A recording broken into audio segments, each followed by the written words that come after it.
Bom, e convidamos agora para a segunda palestra da manhã de hoje, para falar sobre influência do pH no controle fitossanitário do café. Convidamos aqui o Dr. Hamilton Ramos, da Apta IAC de Jundiaí. Então, Dr. Hamilton Ramos.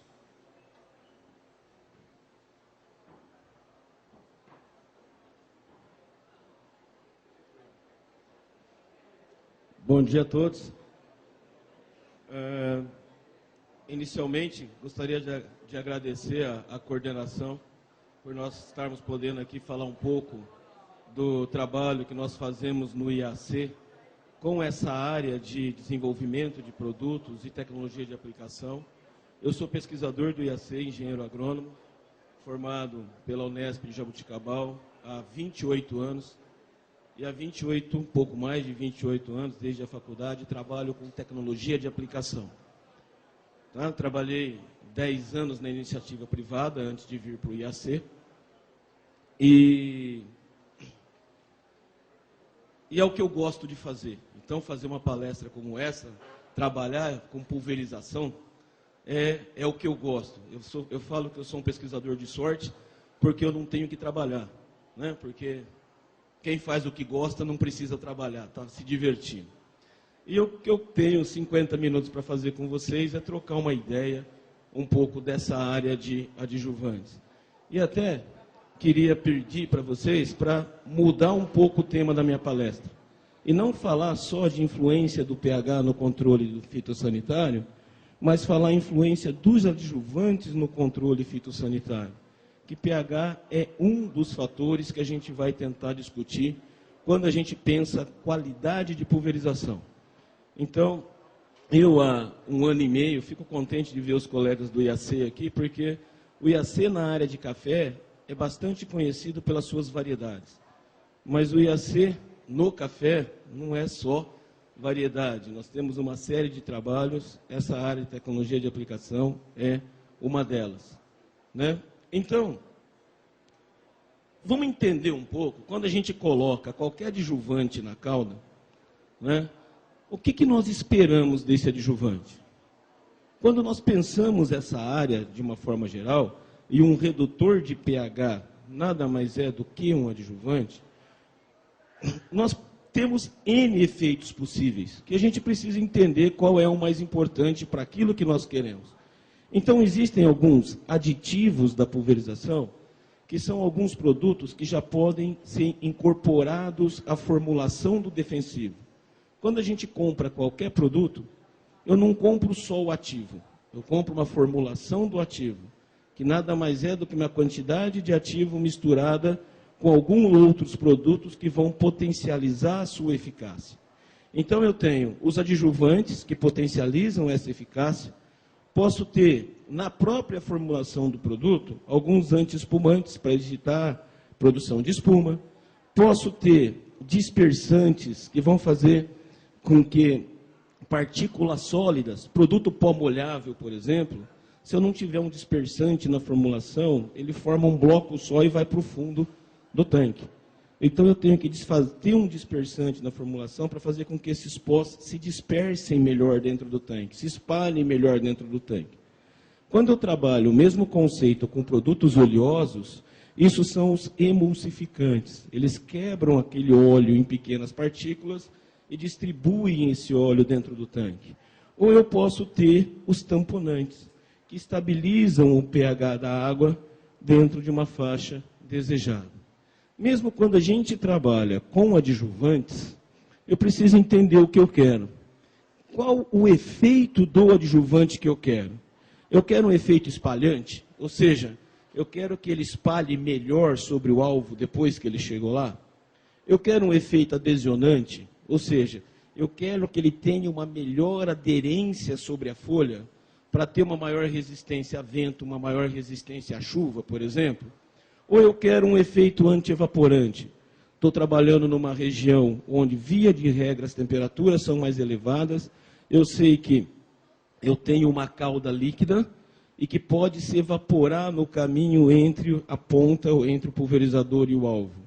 Eu quero reduzir essa velocidade de evaporação para aumentar a quantidade de produtos chegando na planta. Eu quero um penetrante. O que é isso? São produtos que aumentam a velocidade de penetração dos produtos sistêmicos. Então, eu posso colocar alguns adjuvantes, por exemplo, que aumentam essa velocidade de penetração. Aumentando essa velocidade de penetração, o produto age mais rápido e age com mais eficiência. Ou eu quero um efeito quelatizante, ou seja, eu quero que ele sequestre íons dessa cauda e impeçam que esses íons interfiram na eficácia daquele ativo. Olha a quantidade de coisa que a gente tem que pensar quando trabalha, ou que pode pensar quando trabalha um adjuvante. E a gente pensa única e exclusivamente no efeito tamponante, ou seja, em redução de pH. Será que esse efeito é o mais importante dentro de tudo isso que a gente viu? Quando eu penso em pH, todo mundo, não precisa ler, tá? Mas todo mundo conhece essas tabelinhas. Conhece ou não conhece? Todo mundo já viu essas tabelinhas de produto com pH mais adequado. Então, por que eu falei, por que eu mudei o efeito, o título da minha palestra? Porque eu sou um pesquisador que não acredita no efeito do pH. Tá? Eu tenho mais de 10 anos de trabalho com o efeito de pH em diferentes produtos e eu ainda não consegui, né, pode ser incapacidade minha, está aberto, mas eu ainda não consegui provar o efeito do pH sobre a eficácia dos produtos. Então, eu como pesquisador, vou começar a acreditar nessa tabelinha o dia que qualquer um de vocês me responder só 2 perguntas. Tá? Não preciso mais que isso. A primeira, todo mundo já viu essa tabela alguma vez na vida. Pode ter visto com cor diferente, formato diferente, mas todo mundo já viu, não viu? Beleza. Alguém já viu alguma delas com autor? Já viu? Já viu alguém fazer uma coisa boa e não ter orgulho de colocar o nome dele ali? Né? Alguém já viu? Beleza, eu nunca vi. Na segunda, de onde foi que vieram esses dados?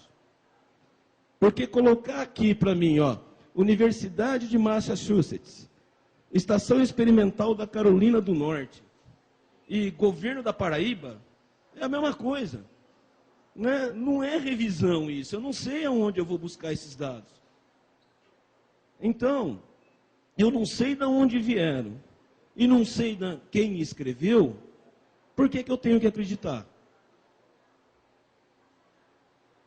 Segundo, na literatura, vocês conhecem algum trabalho científico, pelo menos um trabalho científico, tá? Comprovando o efeito do pH sobre diferentes produtos? Eu conheço pelo menos 8 teses de mestrado e doutorado, da qual eu já fui banca, e em 100% delas o efeito foi negativo. Tá? 100%. Eu não conheço nenhum trabalho. No fim eu vou colocar meu e-mail, se vocês conhecerem algum, eu gostaria de ter esse trabalho para poder analisar. Porque eu efetivamente não conheço. E tem mais. Algumas tabelinhas também não precisa ler, é só para trazer na memória, né? Mas algumas tabelinhas, além do pH ideal, elas se esmeram na qualidade. Também não tem autor. E também não tem fonte. Tá? Mas elas se esmeram na qualidade no seguinte sentido.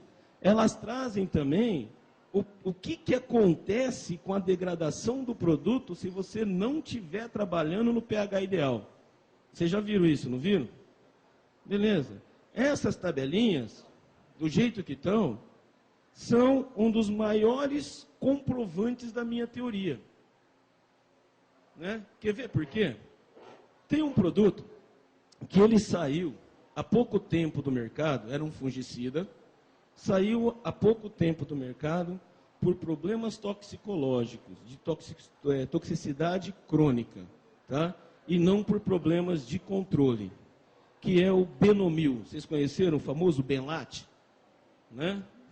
É um produto que ficou muito pouco tempo no mercado. Deve ter dado uns 35 anos por aí, né? 40 anos por baixo. Aí eu faço a seguinte pergunta. Vamos considerar 30 anos que esse produto ficou 30 anos no mercado. Só. Beleza. Há quanto tempo se fala de pH? Vou ser bonzinho. 15 anos. De 15 anos para cá é que se começou essa preocupação com o pH de água. Beleza. Então esse produto, o Benomil, o Benlate, ele ficou 15 anos no mercado sem que ninguém se preocupasse com o pH de água. Quando a gente pega essas tabelinhas e analisa, olha aqui, ó, Benomil, Benlate, pH ideal 5, vida útil dele a pH 7, 12 minutos. Quem é que consegue jogar o fungicida no tanque, fazer a aplicação em menos de 12 minutos? Pouca gente? Beleza. Então esse produto era para ter dado um pau, era para ter dado um problema de controle muito grande. E um produto que dá um problema de controle extremamente grande, né? Porque, para aqueles que não sabem, pH 7 é o pH da água pura. Tá? pH da água natural, aliás, a Organização Mundial de Saúde considera normal o pH da água potável entre 6 e 8. Então, o pH da água potável varia dentro disso. 7 está lá, é o pH da água pura. Beleza. Vocês acham que um produto ficaria 15 anos no mercado sem que ninguém se preocupasse com pH de água, degradando em 12 minutos com pH 7? Eu acho que não. Tá? Mas vai da opinião de cada um. Segundo produto, que foi muito usado em café, pelo menos na época que eu entendia de produto, hoje eu entendo de tecnologia de aplicação. Se vocês perguntarem para mim que produto é bom para bicho mineiro, eu vou recomendar vitamina. O bicho vai ficar forte, corado, né, sarado. Não entendo de produto para controle. Vocês me dão o produto que vocês querem aplicar, forma de funcionamento, nós vamos discutir como aplicar melhor isso. E adjuvante vem, o estudo de adjuvante vem dentro dessa melhor forma de aplicação. Mas Dicofol foi um produto muito utilizado principalmente para controle de ácaro na cafeicultura. Né? Principalmente quando eu tinha um descontrole de ácaro vermelho, era muito comum entrar com Dicofol. Dicofol é outro produto que deve estar no mercado ainda, se não tiver, saiu agora. Quando eu me formei, ele já era um princípio ativo velho. Né? Não que eu tenha me formado há muito tempo, mas ele já era bastante antigo. Beleza. Dicofol é muito melhor que o Benomil, porque o Benomil degrada em 12 minutos, ó, ele degrada em 15. Ele é muito melhor que o Benomil. Então, quando a gente ouve uma informação, nós temos que começar a raciocinar sobre ela. Então, se eu tenho os aditivos da pulverização, e dentro dos aditivos eu tenho os tamponantes, a minha pergunta para vocês é a seguinte: uma empresa, entre a fase de desenvolvimento do ativo até o registro dela, isso leva cerca de 10 anos, tá? E a empresa gasta pelo menos 150 milhões de dólares no desenvolvimento de um ativo, até esse ativo chegar no mercado. Tá? Bom, nesses 10 anos, a empresa que está desenvolvendo conhece a interferência do pH sobre a eficácia desse ativo, obviamente. Se ela sabe que aquele ativo age melhor numa determinada faixa de pH, por que é que ela não colocaria um tamponante na formulação, estabilizando isso dentro de uma faixa de pH que ela sabe que é adequada para o produto dela, e deixaria isso na mão do produtor, para o produtor fazer isso, correndo o risco de ele não fazer adequadamente e de interferir na eficácia do produto que ela está vendendo. Qual que é a razão lógica para que isso acontecesse? Então, vamos começar pensando a palestra, vamos começar pensando o tema da seguinte forma. Se vocês têm problema de pH na aplicação, procura onde está o problema, porque não é no pH. Tá? Não é no pH. Hoje, pH virou uma coisa tão prática que se vocês reclamarem com alguém que o produto não foi eficaz, e o sujeito chegar lá com uma fitinha de tornassol, colocar lá no poço, deu 8, o cara não quer saber nem se tem pulverizador na fazenda, já descobriu o problema. Tá? E aí eu estou me preocupando com o mosquito e estou deixando passar um elefante. Então, não é por aí. Óbvio, se vocês falarem para mim o seguinte, Hamilton, mas se eu misturar um hidróxido de cobre, por exemplo, hidróxido, a hora que eu jogar na calda, o pH vai lá em cima, e depois jogar um produto que sofre hidrólise alcalina, não vai interferir? Vai. Mas aí não tem nada a ver com o pH da água, aí é incompatibilidade de produto, tá? Que não tem nada a ver com o pH da água. Então aí eu tenho que buscar formas para minimizar a incompatibilidade entre produtos que eu estou colocando dentro do tanque. É outra forma de ver a coisa. Mas se eu chegar lá, colocar o papelzinho de tornassol e deu 9 o pH da água, isso não quer dizer que aquela água é inapta para a aplicação de qualquer produto. Tá? Ótimo, se eu fosse falar só de pH, minha palestra tinha terminado aqui. Mas vamos discutir algumas coisas que são importantes e que a gente não está preocupado. Entre eles são os quelatizantes. Muitos dos redutores de pH colocados hoje no mercado, eles são à base de algumas moléculas de fósforo, que ele tem não só o efeito de reduzir o pH, mas também de quelatizar alguns íons que estão nessa água. E isso pode ser importante.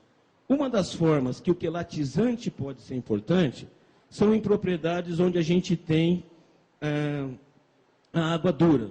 E outra coisa, né? Vamos pensar em qualidade química da água.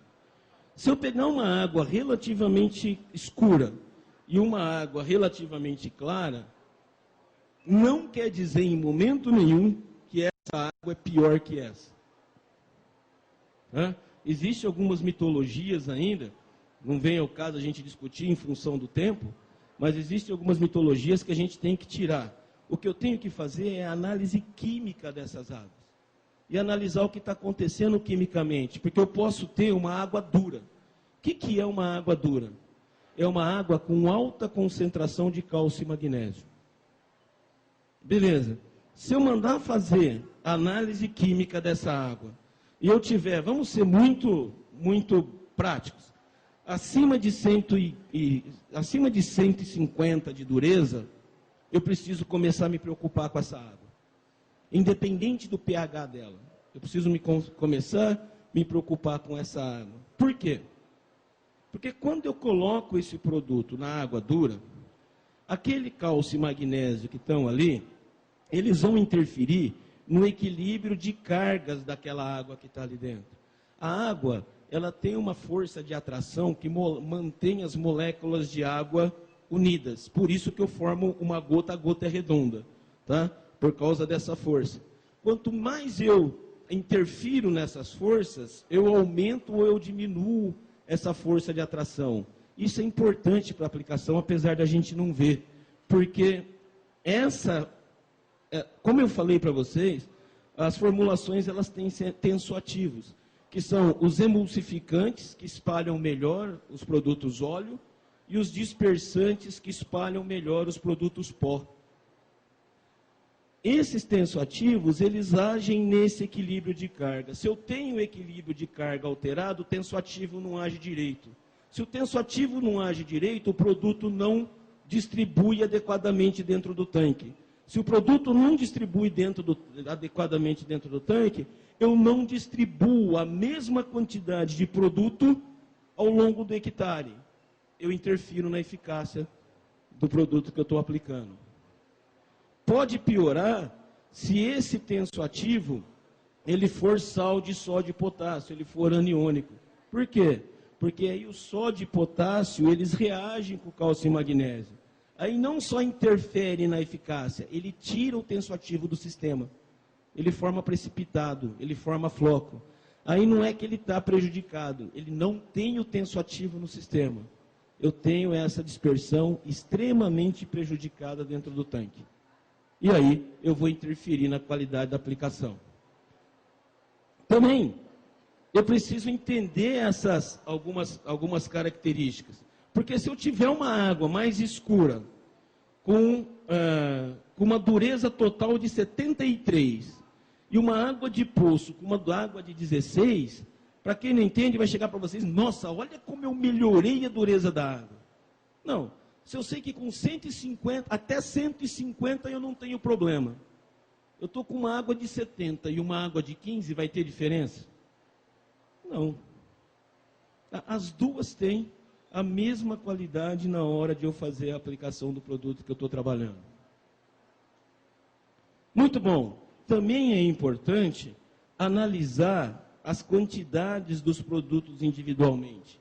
Principalmente se vocês trabalham numa região e vocês têm sistematicamente problema de controle, de tempo de controle, e desconfiam que a água é o responsável por aquilo. Tá?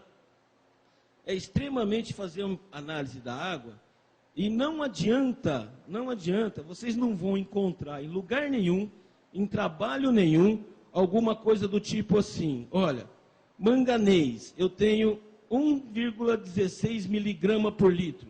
Aí eu vou lá procurar uma tabelinha e falar assim, olha, acima de 2 miligramas ele interfere e abaixo de 2 miligramas ele não interfere. Vocês não vão encontrar isso em lugar nenhum. Por quê? Eu caí de 8.000 para 400, agindo em cima do mesmo litro de produto. Beleza, com 400 a água pode ser imprópria, mas com 20 ela pode ser própria para aplicação. Por isso que vocês não vão encontrar esse termo. Então, minha recomendação é, se vocês acreditam que o problema do não controle pode ser a água, pegue uma amostra de água, da onde vocês têm dúvida, e peguem pelo menos 4 a 5 amostras de áreas próximas, onde vocês sabidamente não têm problema na eficácia do produto. Pegue essa análise e analise elemento por elemento e procure aquele que está fora da curva. Ou seja, qual é aquele que difere na minha amostra que eu tenho mais do que eu tenho nas outras 4? Ótimo, aquele elemento pode ser a causa do insucesso da sua aplicação. Para aquele elemento, eu vou precisar de um quelatizante. Tá? E quando o quelatizante também é importante? É muito comum, alguns fungicidas principalmente, né, e alguns inseticidas, eles se ligam a alguns elementos químicos, principalmente manganês, alumínio, ferro, é muito comum. Só que alguns desses produtos, nós normalmente adicionamos propositadamente dentro do tanque. Por exemplo, quem é que não faz adubação foliar? Todo mundo? E quando eu vou fazer adubação foliar, é mais barato fazer a adubação foliar com sais diretamente no tanque? Ótimo, eu estou jogando um monte de sal dentro desse tanque. Estou jogando um monte de íon que está passível de reagir com o produto. Aí eu jogo um fungicida lá dentro. Aí eu jogo um acaricida lá dentro. Qual estudo eu tenho para saber a interferência daqueles produtos que estão dentro do tanque, naquele acaricida ou no fungicida que eu estou aplicando? Posso ter problema? Pode. Tá? Pode. Então, se trabalhar com produtos quelatizados, ou se eu trabalhar com adubos foliares sais, mas trabalhar com um adjuvante que seja quelatizante dentro do tanque, inativando, mantendo aqueles produtos na cauda, mas inativando, tornando eles não reativos, antes de colocar o produto, eu posso aumentar significativamente a eficácia dos produtos que a gente está usando. Tá? E essa é uma ação importante, muito pouco trabalhado na agricultura. Outra ação importante é a ação espalhante, que vai permitir que o produto, quando eu trabalho com espalhante, via de regra, eu reduzo a tensão superficial da água, faço com que ela se espalhe mais sobre a superfície, aumentando a cobertura, que é o objetivo final da aplicação. Então, né, essa é a fórmula de Cauchy, não precisa decorar, só precisa entender. Né? Isso aqui é 4 horas de aula no curso de especialização em café lá no IAC, só para o pessoal entender essa fórmula. Mas é isso, ó, o objetivo final é a cobertura do alvo, é isso que eu busco. Eu tenho 5 fatores para trabalhar para aumentar a cobertura do alvo. Volume, quanto maior o volume, maior a cobertura. Taxa de recuperação, ou seja, quantos % daquilo que eu estou aplicando, eu estou sendo eficiente em deixar em cima do meu alvo, né? Ou seja, como eu posso fazer para reduzir desperdícios. E fator de espalhamento, qual a capacidade desse produto se espalhar sobre aquele alvo depois que ele chegou. Qualquer um desses 3 que eu aumentar, eu aumento a cobertura. Mas eu também tenho superfície vegetal, óbvio, quanto maior o café, para o mesmo volume aplicado, menor vai ser a cobertura. E tamanho de gotas. Quanto maior o tamanho de gota, menor vai ser a cobertura. Então, no campo, a gente pode considerar que taxa de recuperação e superfície vegetal, taxa de recuperação eu posso considerar inerente ao meu equipamento e superfície vegetal inerente ao tamanho do café que eu quero aplicar. Então, sobra para a gente trabalhar 3 fatores. Volume, fator de espalhamento e tamanho de gotas. E o sucesso da aplicação, a economia da aplicação, está em procurar o melhor tamanho de gotas, com o melhor fator de espalhamento, de forma a se precisar do menor volume de água possível. Porque o caro na aplicação do café não é o produto, é a água. Tá? Se vocês considerarem quanto tempo eu levo para gastar um tanque de 1.500 litros, 2.000 ou 1.000 litros, né? Quanto tempo eu levo para gastar esse tanque? E quanto tempo eu levo para ele sair da onde está, vir no poço, abastecer e voltar lá onde ele estava? Vocês vão ver que o tempo é mais ou menos o seguinte: eu gasto 30 minutos para gastar os 2.000 litros e gasto mais 30 minutos para vir abastecer e voltar onde eu estava. Então, se eu já tenho um tempo curto para fazer a pulverização, eu ainda uso só metade dele, porque a outra metade eu estou andando de trator. Não é tempo efetivo. Então, quanto mais eu consigo reduzir esse volume, trabalhando adequadamente a cobertura, mais econômica fica a aplicação. E o espalhante é uma ferramenta extremamente importante dentro desse conceito. Lá no Centro de Engenharia, né, nós temos trabalhado bastante com diferentes tipos de espalhante, tentando entender a eficácia dele em diferentes sistemas. Então, existem espalhantes que já são efetivos em doses muito pequenas. Mas o importante de entender é, todo espalhante, ele tem uma dose mínima e uma dose máxima. Função de espalhante é quebrar a tensão superficial. Ele começa a quebrar na dose mínima e termina na dose máxima. Se essa dose máxima aqui, por exemplo, é 1 litro por tanque, se eu usar 5 litros por tanque, eu só aumento o custo, mas eu não aumento a eficácia dele. Então é importante eu saber aquilo que eu quero. Outros espalhantes já têm curva diferente, eles começam a agir numa dose maior, terminam numa dose maior. A dose de um não pode ser igual à dose do outro. Eu preciso cobrar o meu representante, com quem eu estou trabalhando, quais são essas 2 doses para a cultura do café. E por que isso é importante? Né? É importante por causa disso, olha. Lá no Centro de Engenharia, nós fazemos espalhamento dessa gota em diferentes superfícies vegetais. Nós trabalhamos com isso. E isso é feito o seguinte: nós fazemos gotas sempre de mesmo tamanho, com o mesmo volume em diferentes superfícies vegetais, aplicando as doses de espalhante com um corante. E depois o que a gente analisa é qual a área da mancha resultante em cima daquela superfície foliar. Então, só para vocês entenderem, tá? Isso aqui é uma gota de água. Olha a água, o contato que ela tem com a folha e o contato que ela tem externo. Isso por quê? Alta tensão superficial. Quando a gente quebra a tensão superficial, é isso que a gente começa a fazer. Mas aí, eu tenho que tomar um cuidado a hora que eu vou usar espalhante. E eu tenho que conhecer a dose do espalhante que eu vou trabalhar. E isso é importante também, deve ter representante de empresas de adjuvantes, tá? É importante na hora de eu vender o produto. Por quê?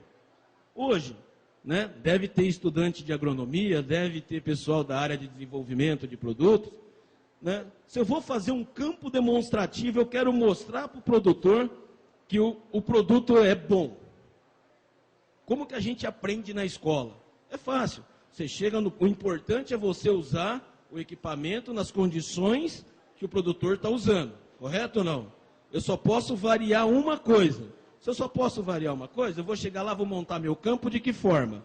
Olha, eu vou aplicar essa área aqui, se aplica, regula o pulverizador e aplica sem o espalhante.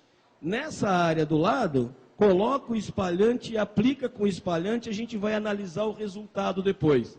É assim que monta campo ou não? É, né? É assim que a gente aprende. É assim que deve ser? Jamais. Por quê? Olha o espalhamento proporcionado, todas as gotas têm o mesmo tamanho, são feitas com micropipetas, todas as gotas têm o mesmo volume. Beleza. Olha o espalhamento de 4 gotas. Olha o espalhamento de 4 gotas. Aumentou um pouquinho? Olha o espalhamento ou a cobertura por 4 gotas. Aumentou um pouquinho mais? Olha o espalhamento por 2 gotas. E olha o espalhamento por 2 gotas. Vamos lá. O espalhamento aqui, situação 1, é diferente daqui, situação 2? É ou não é? Beleza. Importante para mim é padronizar volume de aplicação. Por isso que eu não posso padronizar volume, eu tenho que padronizar cobertura. Aí eu chego no produtor, o volume que ele está usando é esse aqui. Essa é a cobertura que ele tem. Aí eu chego, só vou mudar o espalhante. Eu vou tirar esse espalhante e vou colocar esse aqui. Lá tem 4 gotas, aqui tem 2. Então, para eu chegar no volume que eu tenho lá atrás, o que eu tenho que fazer aqui? Colocar mais 2 gotas. Se eu colocar mais 2 gotas aqui, vai acontecer o quê? Escorre. Se escorre, a quantidade de ativo parando na folha é menor. Se a quantidade de ativo parando na folha é menor, o controle é pior. Uma droga esse espalhante, não é? Aonde eu usei, o controle foi pior. Ou seja, enquanto o volume foi importante para mim, eu estou jogando fora ferramentas como essa, que permitiriam eu trabalhar a mesma área, com metade do volume, tendo um controle maior, porque a cobertura aqui é maior do que naquela situação antiga. E se eu padronizar volume, eu não consigo enxergar isso. Importante, a mesma dose de um mesmo espalhante se comporta de forma diferente conforme a cultura, né? Café é muito mais próximo de citros, eu não estava com os dados do café prontamente disponíveis, mas veja o que pode acontecer com o espalhamento de 2 gotas, dependendo do adjuvante que eu resolvo usar.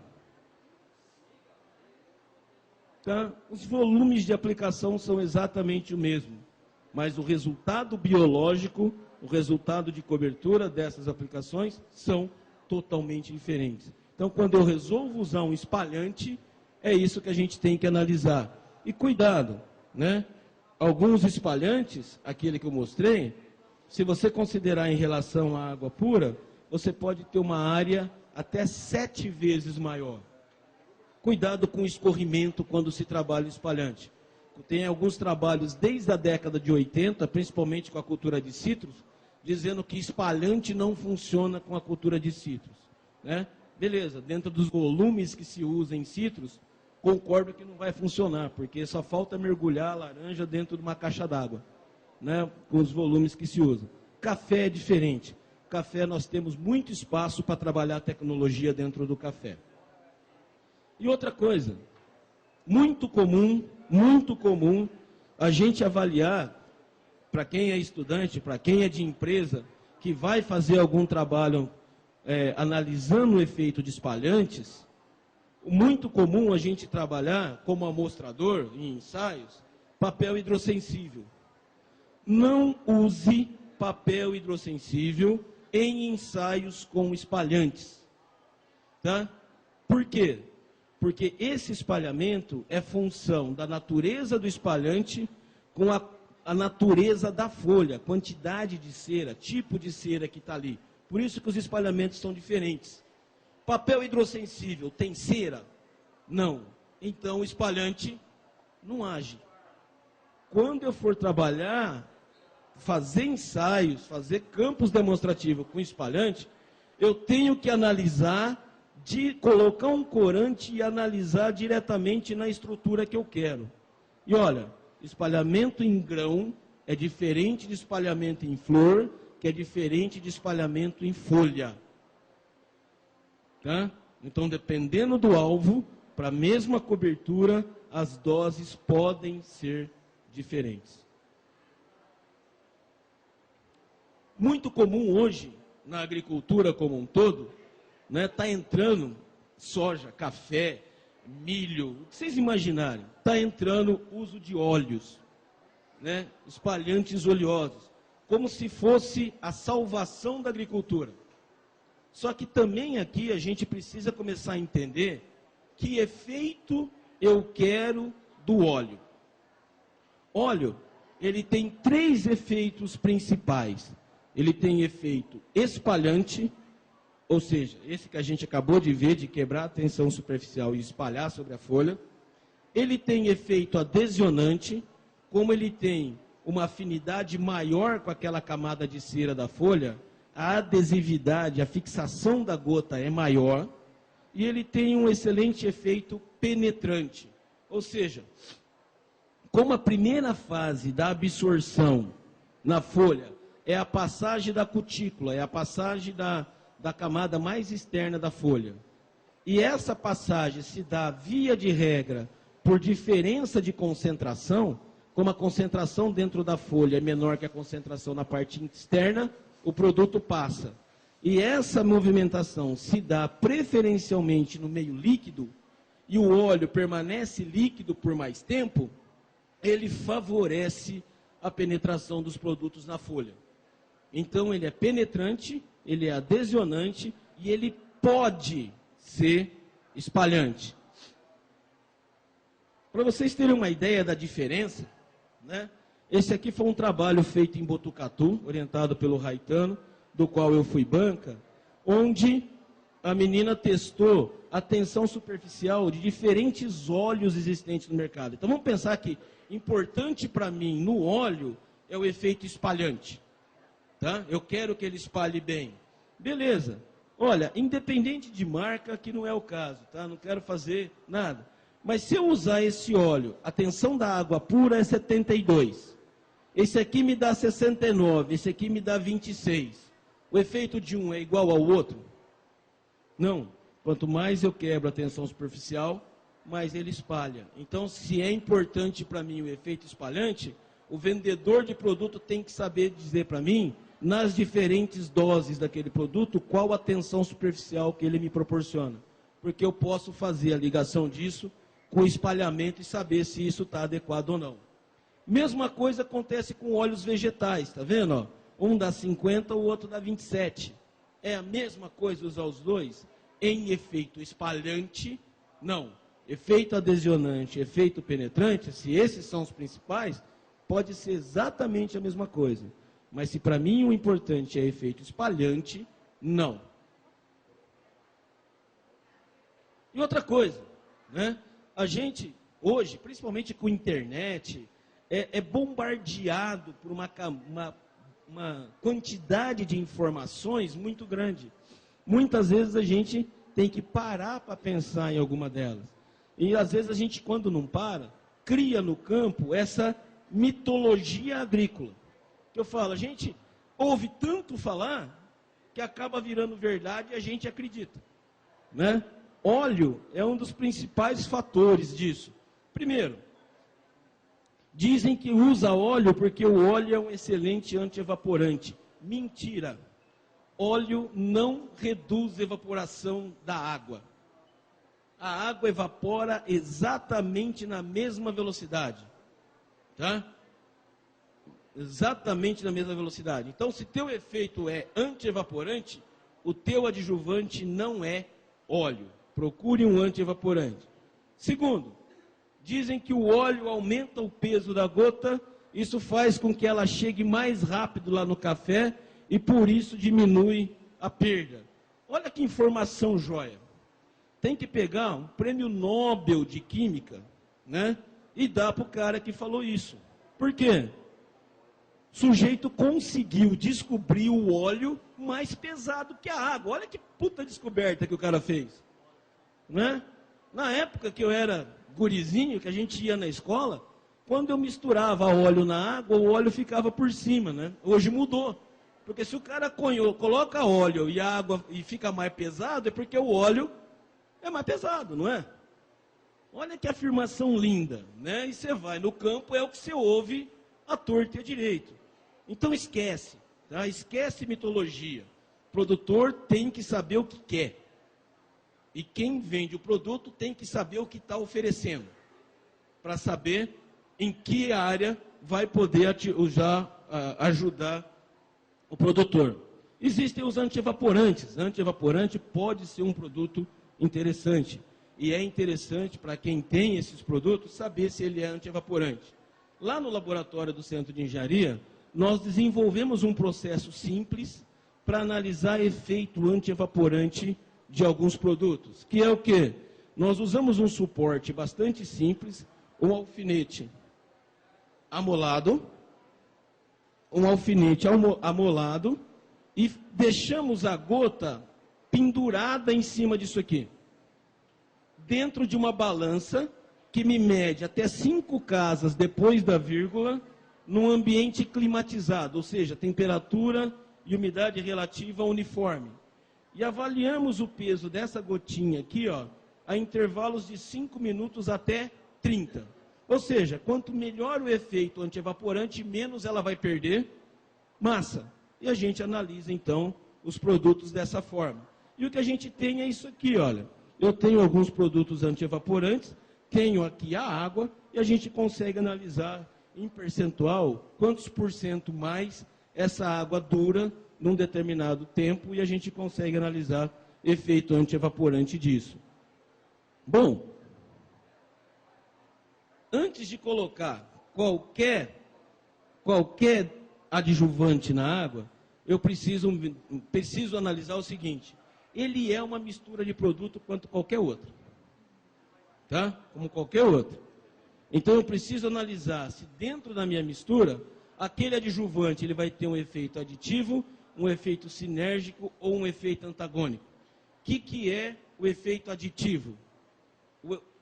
O resultado da pulverização com o adjuvante é exatamente igual ao efeito da pulverização sem o adjuvante. Isso é um efeito aditivo. O que é um efeito sinérgico? O efeito da pulverização com o adjuvante é melhor do que o efeito da pulverização sem o adjuvante. Isso é o que a gente busca. Tá? Mas ele também pode ser antagônico, ou seja, o efeito da pulverização com o adjuvante é pior do que o efeito da pulverização sem o adjuvante. Beleza? Qual deles eu estou tendo? É isso que eu preciso avaliar. Porque ele pode ter efeito de antagonismos. Antagonismo se mostra principalmente através da formação de precipitado ou de flocos, mas nem sempre dessa forma. Né? Vou dar um exemplo. eu vou aplicar um paraquat no café, vou controlar mato com o gramoxone, né? Vamos usar o nome comercial. Qual é o princípio de funcionamento da gramoxone? Ele é um aceptor de elétrons, ou seja, ele pega cargas negativas dentro da planta e impede que a fotossíntese se complete. É dessa forma que ele funciona. Se a gente perguntar para qualquer técnico, vai falar assim, olha, um espalhante é extremamente benéfico se você trabalhar com o gramoxone. É verdade. A única coisa que esquecem de dizer é que eu posso ter espalhante catiônico, aniônico e não iônico. O que é isso? Catiônico, ele se dissocia em carga positiva. Aniônico, ele se dissocia em carga negativa. E aniônico, ele não se dissocia, ou ele não libera carga no sistema. Se eu misturo o gramoxone, que ele é um receptor de carga negativa, com um espalhante que libera a carga negativa, o que vai acontecer dentro do tanque? Eu já matei meu produto antes de fazer a aplicação.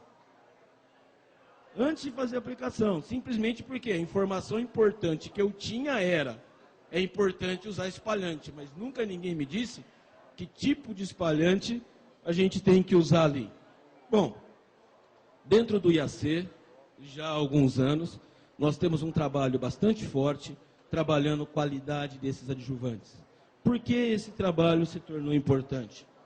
Porque hoje no Brasil, um adjuvante, para você registrar ele no Ministério como adjuvante, ele tem as mesmas necessidades de um registro de agrotóxico. É extremamente caro. Tem até necessidade de ensaio de eficácia, como se o espalhante fosse eficaz em controlar alguma coisa, né? Na prática, então, o que as empresas fazem para facilitar isso? Registram isso como adubo foliar. Quando ela registra aquilo como adubo foliar, não quer dizer que é ruim, mas também não quer dizer que é bom. O produtor perde essa informação. Por quê? Porque adubo foliar não tem necessidade de ensaio. Tem só necessidade de comprovar níveis de elementos em determinadas formulações. Então, eu compro como um espalhante, né? Eu compro como um adubo foliar, mas como compro espalhante, eu não tenho nenhum ensaio de efeito espalhante daquilo. Eu não tenho nenhum ensaio de efeito penetrante daquilo. Então, quais as garantias eu tenho da eficácia daquele produto? Pode ser bom, mas pode não ser. Na realidade, eu estou misturando joio e trigo, tudo dentro de um mesmo saco. Então, a nossa proposta é sugerir alguns ensaios para discussão. Então, algumas análises que a gente já tem bastante sedimentadas análise de tensão superficial, são métodos bastante simples, tá? Essa de espalhamento sobre diferentes superfícies vegetais. Para vocês verem como isso é importante, né? Dá uma olhada. Isso aqui é um espalhamento sobre superfície vegetal com um bom espalhante, tá? Então, quando eu aumento a dose, aumenta a superfície coberta. Esse em amarelo é a superfície da água, sem espalhante. E esses outros dois aqui, o azul e o cor-de-rosa, são dois produtos que estão no mercado, que segundo o fabricante, tem exatamente o mesmo efeito desse. Tá? Beleza, como que o produtor vai saber isso, se eu não tenho nenhum tipo de resultado dessa forma? Mesma coisa com relação ao antievaporante, como eu já falei para vocês, nós já pegamos lá no laboratório, antievaporante desse jeito. Olha só, esse amarelo aqui, o peso da gota foi menor que o da água pura. Ou seja, o antievaporante aumentou a evaporação da água. Bonito, não é? Show no mercado isso. Como que o produtor vai saber se a gente não tem um sistema lógico de análise? Estamos desenvolvendo um sistema para velocidade de penetração e aqui estamos tentando montar o nosso túnel de vento. Essa já não são nem as versões que nós estamos usando hoje, mas para ver isso aqui, ó, risco de deriva. Se o tensoativo aumenta ou diminui o risco de deriva, e já temos vários resultados nessa área. Então, a proposta do IAC e de vir conversar com vocês é, primeiro, esqueça pH. Olha quanta coisa a gente tem que pensar. Olha quanta coisa existe para ser trabalhada. E o produtor tem que saber exatamente aquilo que mais lhe interessa, aquilo que ele precisa. Enquanto nós não soubermos, enquanto nós não começarmos a cobrar, não soubermos as informações que a gente quer, pH vai ser o único fator que nós estamos trabalhando e perdendo muito dinheiro. Além de adjuvantes, por favor, fazendo a propaganda nossa também, nós temos dentro do IAC o nosso grupo de qualidade e investimentos de proteção, hoje com uma certificação internacional. Então, toda vez que vocês encontrarem esse selo investimentos de proteção, isso quer dizer que aquela vestimenta foi analisada pelos laboratórios do IAC e atende a princípios internacionais de qualidade. Bom, basicamente, dentro do meu tempo, era isso que eu tinha a colocar para vocês. Estou aberto, vou ficar aí para os debates, estou aberto à discussão.